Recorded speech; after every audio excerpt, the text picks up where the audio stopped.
Imagine making $50 million in a single year, not by inventing something groundbreaking, or by building a legitimate business, but by systematically tricking ordinary people out of their life savings. That's not a fantasy. That was the reality for Jordan Belfort, the infamous Wolf of Wall Street. Today, we're diving deep into the true story behind the legend. Not just the wild parties and the outrageous excess you might have seen in the movies, but the ingenious, yet utterly ruthless scam that fueled it all. By the end of this video, you'll understand exactly how Jordan Belfort built his empire on lies, how the system allowed it to flourish, and why the lessons from his downfall are more relevant than ever.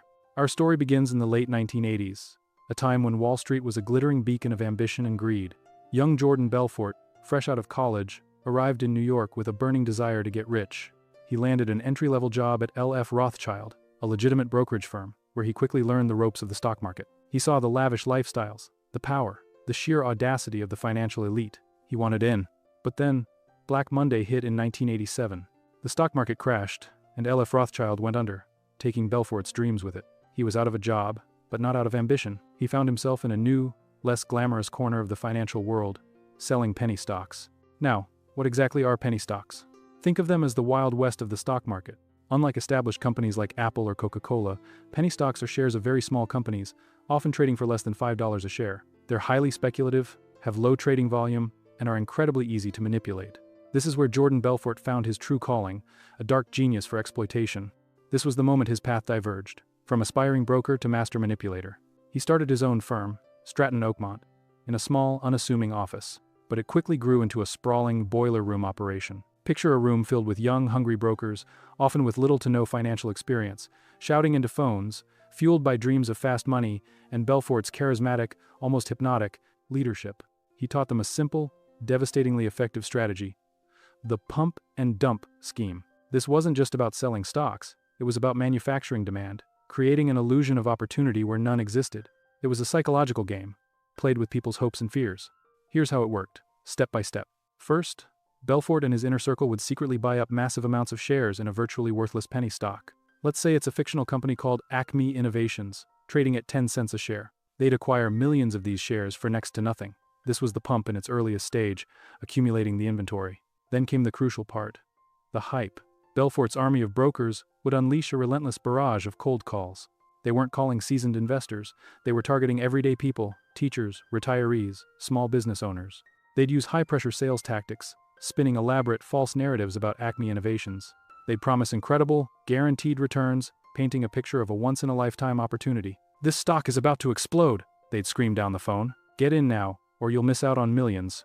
They'd build a false sense of urgency, preying on people's natural desire for financial security and a better life. The brokers were trained to be relentless, to never take no for an answer, to break down every objection. They were selling a dream, but it was a nightmare in disguise. As more and more unsuspecting investors bought into the hype, the demand for Acme Innovation stock would skyrocket. The price would climb from 10 cents to 20 cents, then 50 cents, then maybe even $1 or $2. This artificial surge wasn't based on the company's actual performance or value. It was solely driven by the brokers' manipulative sales pitches and the herd mentality of new investors jumping in. People saw the price going up, and their fear of missing out, a powerful cognitive bias, kicked in. They believed the lie, pouring their hard-earned money into what they thought was a golden opportunity. This is where it gets truly dangerous, because the illusion was almost complete. Finally, once the stock price was artificially inflated to its peak, Belfort and his cronies would execute the dump. They would quietly, systematically, sell off all the shares they had accumulated at 10 cents, now worth many times that amount. They'd pocket millions, sometimes tens of millions, in pure profit. And what happened to those everyday investors who bought into the hype? They were left holding worthless paper. The stock price would inevitably crash back down, often to pennies, because there was no real value or demand to sustain it. Their dreams of quick riches turned into financial ruin, their nest eggs evaporated. This wasn't just a scam, it was a betrayal of trust on a massive scale, leaving a trail of broken lives in its wake. The sheer audacity of Stratton Oakmont was staggering. They weren't just manipulating one stock, they were doing this with dozens of companies, cycling through new victims and new penny stocks. The money poured in, fueling a lifestyle of unimaginable excess. Private jets, luxury yachts, mansions, and a notorious drug habit that became almost as legendary as Belfort himself. He became known as the Wolf of Wall Street, a title he embraced, a symbol of his predatory success. But the louder the roar of the wolf, the more attention it attracted. And this is where the cracks in his carefully constructed empire began to show. The Securities and Exchange Commission, the SEC, began to take notice.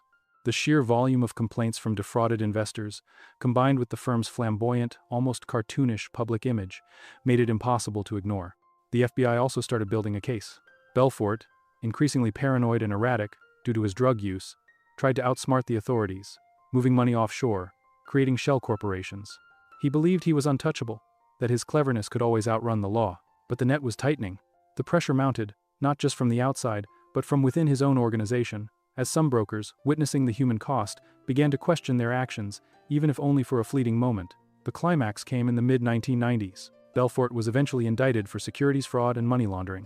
The empire of Stratton Oakmont crumbled. The parties stopped, the private jets were grounded, and the lavish lifestyle was replaced by courtrooms and prison cells. He was convicted and sentenced to 4 years in prison, though he served only 22 months in exchange for cooperating with the authorities and testifying against his former associates. The human cost was immense. Thousands of families lost their savings, their retirement funds, their children's college money. The emotional toll was immeasurable, a stark reminder that behind every financial scandal are real people whose lives are irrevocably altered. So, what can we learn from the rise and fall of the Wolf of Wall Street?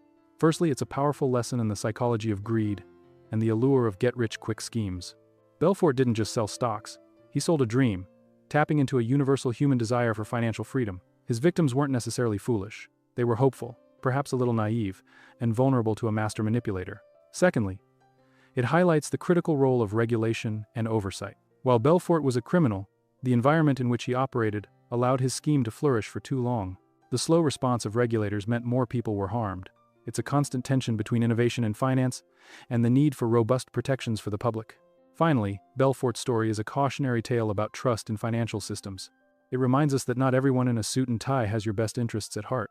It underscores the importance of skepticism, due diligence, and understanding what you're investing in. Don't let the allure of quick riches blind you to the red flags. If something sounds too good to be true, it almost certainly is. The Wolf of Wall Street scam was a masterclass in financial deception, a stark reminder of the dark side of ambition and the devastating impact of unchecked greed. So, what's the takeaway for you? In a world constantly buzzing with new investment opportunities, new cryptocurrencies, and new ways to make money fast, the principles remain the same. Do your research, understand the risks, and always question the promises that seem too easy. The financial world is complex, but protecting yourself often comes down to simple, timeless wisdom. Don't be a lamb led to slaughter by the next wolf in sheep's clothing. If this deep dive into financial history and human psychology resonated with you, hit that subscribe button for more documentaries that peel back the layers of money, markets, and power. And now, I want to leave you with a lingering thought. If a scam this brazen could thrive for so long, what other wolves are lurking in plain sight today, just waiting for the next opportunity? The next bubble is always invisible at first. Are we already inside it?